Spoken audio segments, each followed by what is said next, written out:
इधर धमतरी में नगर निगम ने प्लास्टिक को लेकर कार्रवाई की है। 17 दुकानों में से 15 कार्टन प्लास्टिक जब्त किया गया है। 15,000 का जुर्माना भी इनसे वसूला गया।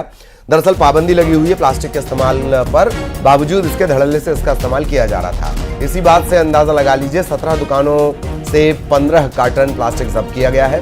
15,000 का जुर्माना लगाया गया है। धमतरी का मामला है।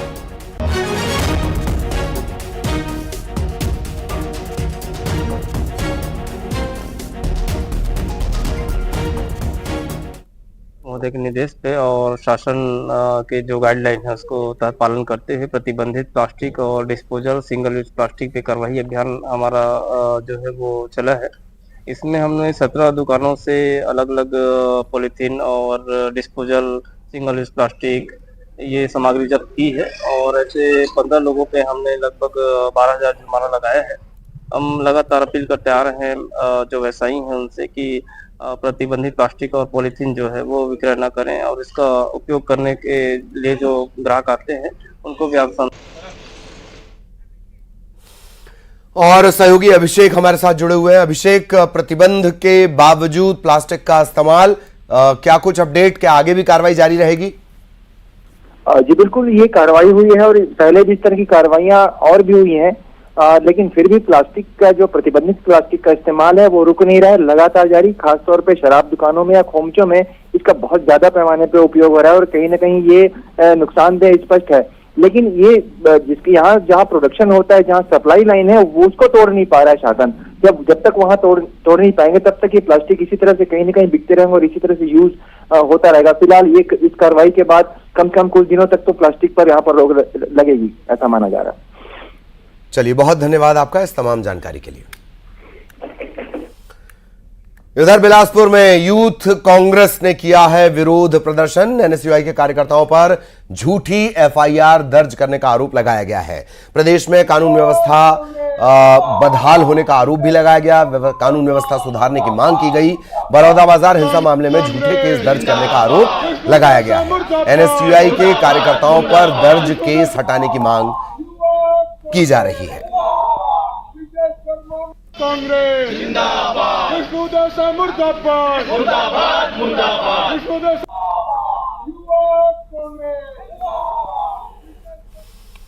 इधर जांजगीर चांपा में 1 लाख रुपए पर हाथ साफ कर दिया गया। बैंक से राशि निकाली गई थी और सामान लेते समय यह रकम पार कर दी गई। जानकारी यह भी मिल रही है कि बैंक से ही जो संदेही थे वो पीछा कर रहे थे। सीसीटीवी में ये पूरी चोरी की वारदात रिकॉर्ड हुई है और अब सीसीटीवी फुटेज के जरिए तलाश की जा रही है।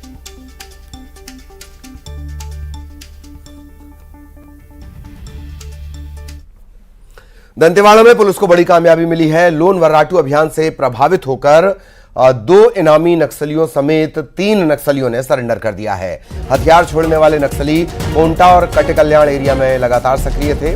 रोड खोदने, पेड़ काटने, नक्सलियों के बैनर पोस्टर लगाने की घटनाओं में शामिल थे। लोन वर्राटू अभियान के तहत अब तक 189 इनामी नक्सलियों ने, जबकि कुल 848 नक्सलियों ने सरेंडर किया है।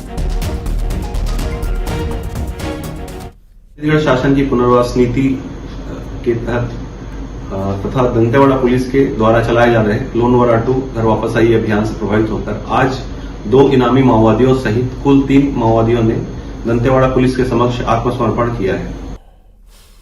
और दंतेवाड़ा से सहयोगी दिनेश हमारे साथ जुड़े हुए हैं। दिनेश, 3 और नक्सली गिरफ्तार, नक्सलियों का सरेंडर और अब तक ये आंकड़ा पहुंच रहा है 800 के पार। विस्तार से जानकारी दें।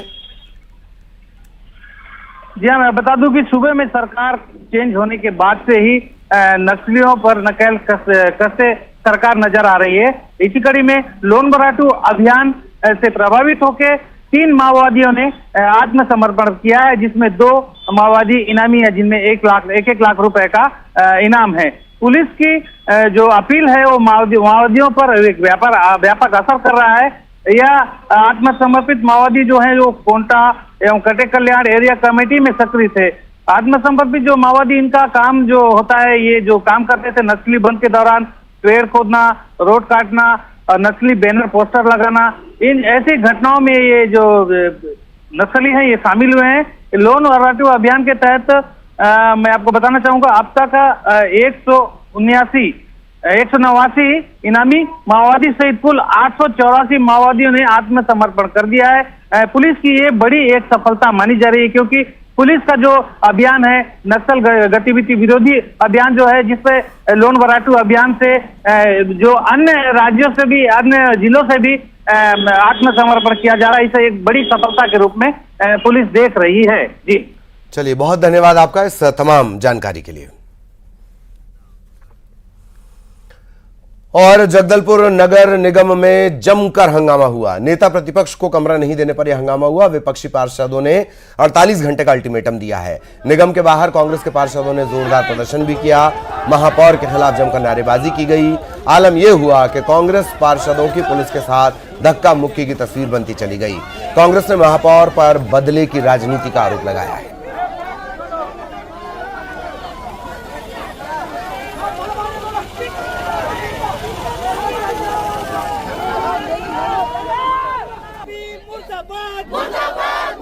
प्रदर्शन बहुत अच्छा था।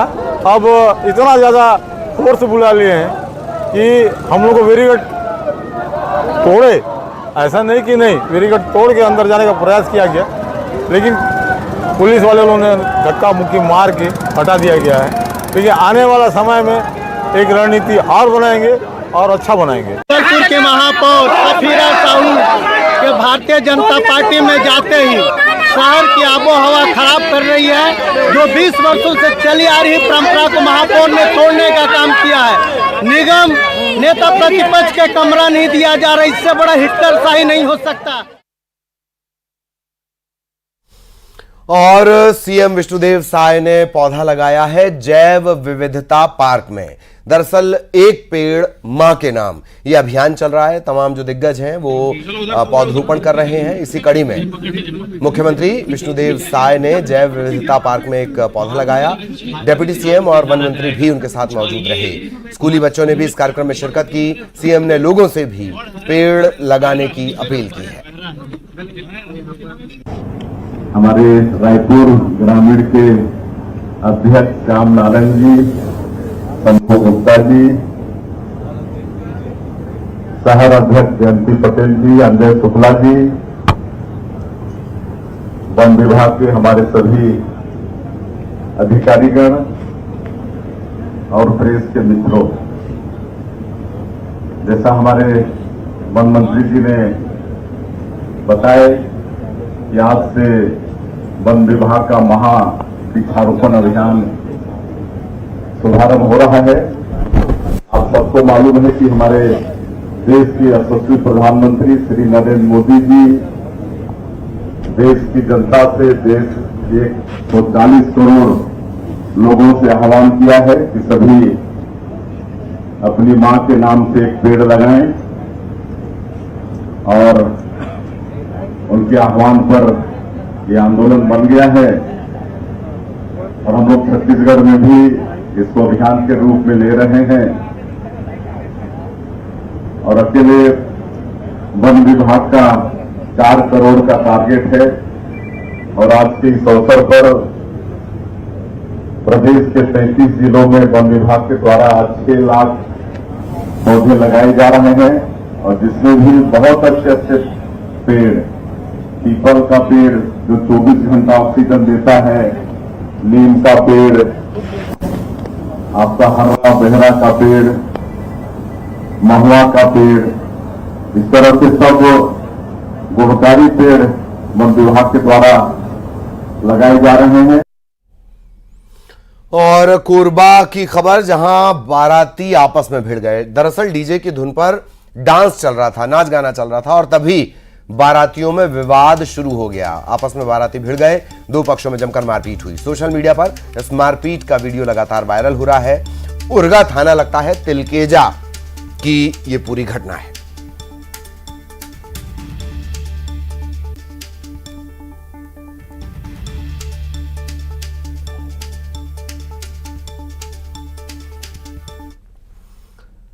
इधर गरियाबंद में बस और टैंकर में टक्कर हो गई। भिड़ंत में, बस और डीजल टैंकर की भिड़ंत में ये बात अच्छी रही कि किसी तरह की जनहानि नहीं हुई। देवभोग नेशनल हाईवे पर कोयबा गांव के पास यह हादसा हुआ है। बस के ड्राइवर समेत 6 से 7 लोग घायल हैं, लेकिन मुसाफिरों की जान बच गई, किसी तरह की जनहानि नहीं हुई, ये सबसे अच्छी बात।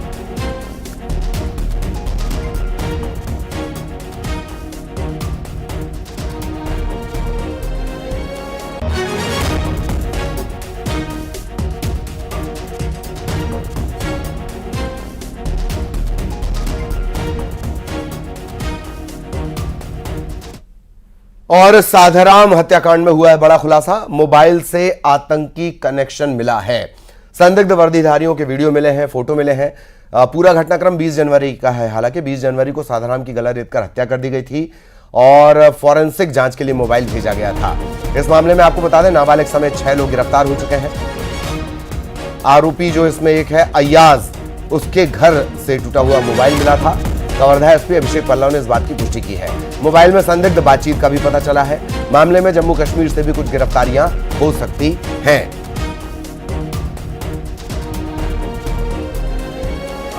उन्होंने बहुत शातिराने ढंग से जो मोबाइल था उसको 2 टुकड़ों में तोड़ दिया था, लेकिन पुलिस ने घर में दबिश देकर उस मोबाइल को जब्त किया और अभी फोरेंसिक उसकी इमेजिंग आई है, जिसमें उनके द्वारा कश्मीर के कुख्यात ऑटोमेटिक वेपनधारियों के साथ उनकी बातचीत, उनके फोटोज, वीडियोज और वहाँ पर एक कुछ संदिग्ध लोगों के साथ लगातार वो संपर्क में थे और देशद्रोही बातें जो है और रेडिकलाइज बातें जो है वो कर रहे थे। वो जो मुजाहिदीन की तरफ जो है अपना लगाव जो है शो कर रहे थे और कहीं ना कहीं उनके स्लीपर सेल्स के रूप में काम करने की बात सामने आ रही थी। इधर जगदलपुर में मां और बेटे की हत्या से पूरे इलाके में सनसनी फैल गई। मां और बेटे दोनों की गला रेतकर हत्या की गई है। इतना ही नहीं, इस हमले में जो दूसरा बेटा है वो गंभीर रूप से जख्मी है। अब तक जो जानकारी मिली है, जो हमलावर थे जिन्होंने जानलेवा हमला किया वो घर में पहले से ही मौजूद थे। जैसे ही परिवार शादी से लौटा, उन पर हमला कर दिया गया। इस डबल मर्डर के बाद पूरे इलाके में दहशत फैली हुई है। बगल वाले घर से छत के माध्यम से जब अंदर घर में घुसे तो यहाँ पे 2 डेड बॉडी मिली है और एक व्यक्ति जो हैं वो घायल अवस्था में मिले हमको। जो घायल अवस्था में व्यक्ति मिले उनको तत्काल हॉस्पिटल छोड़ दिया गया है, हॉस्पिटल पहुँचा दिया गया है जहाँ उनका इलाज जारी है। और जो 2 डेड बॉडीज़ मिली हैं उनके बारे में भी एफएसएल की टीम को बुला करके प्रॉपरली परीक्षण करा रहे हैं और घटना किस तरीके से हुई है, क्या कंडीशन है, किस कंडीशन में हुई है, उसके बारे में पता साझी की जा रही है।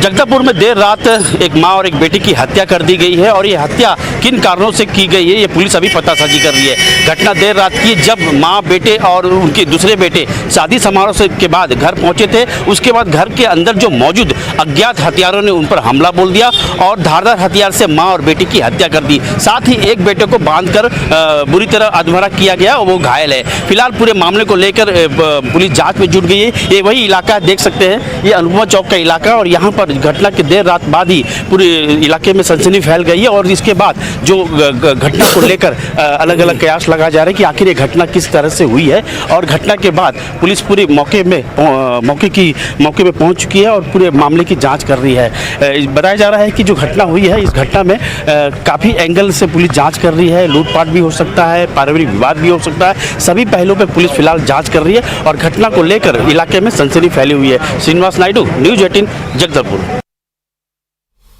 और सीएम साय ने वित्त आयोग की टीम के साथ बैठक भी की, मुलाकात भी की है। छत्तीसगढ़ की वित्तीय स्थिति पर प्रेजेंटेशन भी इस दौरान हुआ। वित्तीय जरूरतों के लिए, मतलब पैसे की जरूरतों के लिए प्रस्ताव भी रखे गए हैं। वित्त आयोग के chairman doctor Arvind Panagariya, deputy CM Arun Sao, वित्त मंत्री ओपी चौधरी भी इस दौरान मौजूद रहे।